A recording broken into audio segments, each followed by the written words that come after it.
The Way of Perfection by Saint Teresa of Avila. Chapter 17. How not all souls are fitted for contemplation, and how some take long to attain it. True humility will walk happily along the road by which the Lord leads it. I seem now to be beginning my treatment of prayer, but there still remains a little for me to say, which is of great importance, because it has to do with humility, and in this house that is necessary. For humility is the principal virtue which must be practiced by those who pray, and as I have said, it is very fitting that you should try to learn how to practice it often. That is one of the chief things to remember about it. And it is very necessary that it should be known by all who practice prayer. How anyone who is truly humble think herself as good as those who become contemplatives. God, it is true, by his goodness and mercy can make her so. But my advice is that she should always sit down in the lowest place, for that is what the Lord instructed us to do, and taught us by his own example. Let such a one make herself ready for God to lead her by this road if he so wills. If he does not, the whole point of true humility is that she should consider herself happy in serving the servants of the Lord and in praising him. For she deserves to be a slave of the devils in hell, yet his majesty has brought her here to live among his servants. I do not say this without good reason, for as I have said, it is very important for us to realize that God does not lead us all by the same road, and perhaps she who believes herself to be going along the lowest of roads is the highest in the Lord's eyes. So it does not follow that, because all of us in this house practice prayer, and we are all perforce to be contemplatives. That is impossible, and those of us who are not would be greatly discouraged if we did not grasp the truth that contemplation is something given by God. And as it is not necessary for salvation, and God does not ask it of us before he gives us our reward, we must not suppose that anyone else will require it of us. We shall not fail to attain perfection if we do what has been said here. We may in fact gain much more merit, because what we do will cost us more labor, and the Lord will be treating us like those who are strong, and will be laying up for us all that we cannot enjoy in this life. Let us not be discouraged then, and give up prayer or cease doing what the rest do. For the Lord sometimes tarries long, and gives us as great rewards all at once as he has been giving to others over many years.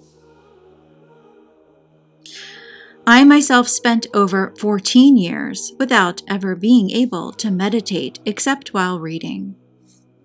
There must be many people like this, and others who cannot meditate, even after reading, but can only recite vocal prayers, in which they chiefly occupy themselves and take a certain pleasure. Some find their thoughts wandering so much that they cannot concentrate upon the same thing, but are always restless, to such an extent that if they try to fix their thoughts upon God, they are attacked by 1,000 foolish ideas and scruples and doubts concerning the faith. I know a very old woman leading a most excellent life. I wish mine were like hers, a penitent, and a great servant of God, who for many years had been spending hours and hours in vocal prayer, but from mental prayer can get no help at all. The most she can do is to dwell upon each of her vocal prayers as she says them. There are a great many other people just like this, and if they are humble, they will not, I think, be any worse off in the end, but very much in the same state as those who enjoy numerous consolations. In one way, they may feel safer, for we cannot tell if consolations come from God or are sent by the devil. If they are not of God, they are the more dangerous, for the chief object of the devil's work on earth is to fill us with pride. If they are of God, There is no reason for fear, for they bring humility with them, as I explained in my other book at great length.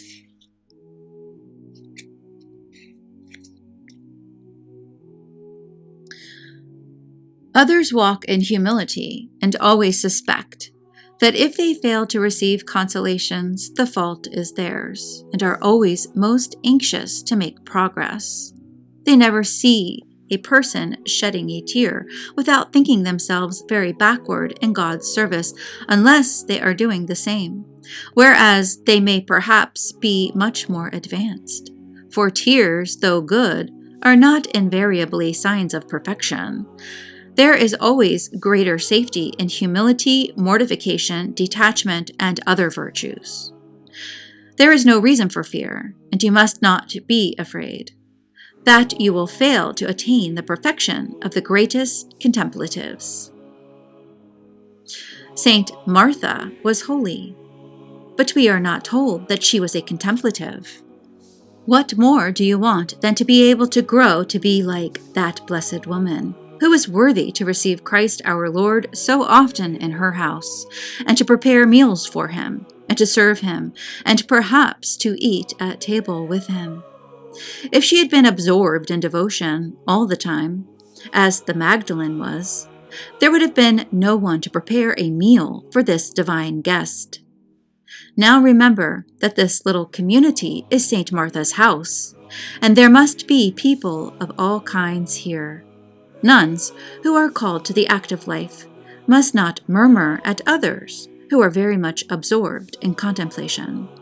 For contemplatives know that, though they themselves may be silent, the Lord will speak for them, and this as a rule makes them forget themselves and everything else. Remember, there must be someone to cook the meals, and count yourselves happy in being able to serve like Martha. Reflect that true humility consists to a great extent in being ready for what the Lord desires to do with you, and happy that he should do it. And in all ways, consider yourselves unworthy to be called his servants. If contemplation and mental and vocal prayer, and tending the sick and serving in the house and working at even the lowliest tasks are of service to the guest, who comes to stay with us and to eat and take his recreation with us, what should it matter to us if we do one of these things rather than another? I do not mean that it is for us to say what we shall do, but that we must do our best in everything, for the choice is not ours, but the Lord's. If after many years he is pleased to give each of us her office, it will be a curious kind of humility for you to wish to choose. Let the Lord of the house do that, for he is wise and powerful, and knows what is fitting for you, and for himself as well.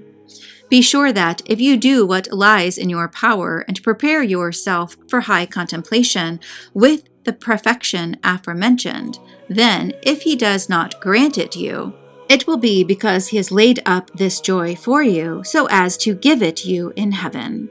And because, as I have said elsewhere, he is pleased to treat you like people who are strong and give you a cross to bear on earth, like that which his majesty himself always bore. What better sign of friendship is there than for him to give you what he gave himself? It might well be that you would not have had so great a reward from contemplation. His judgments are his own. We must not meddle in them. It is indeed a good thing that the choice is not ours. For if it were, we should think it the more restful life, and all become great contemplatives.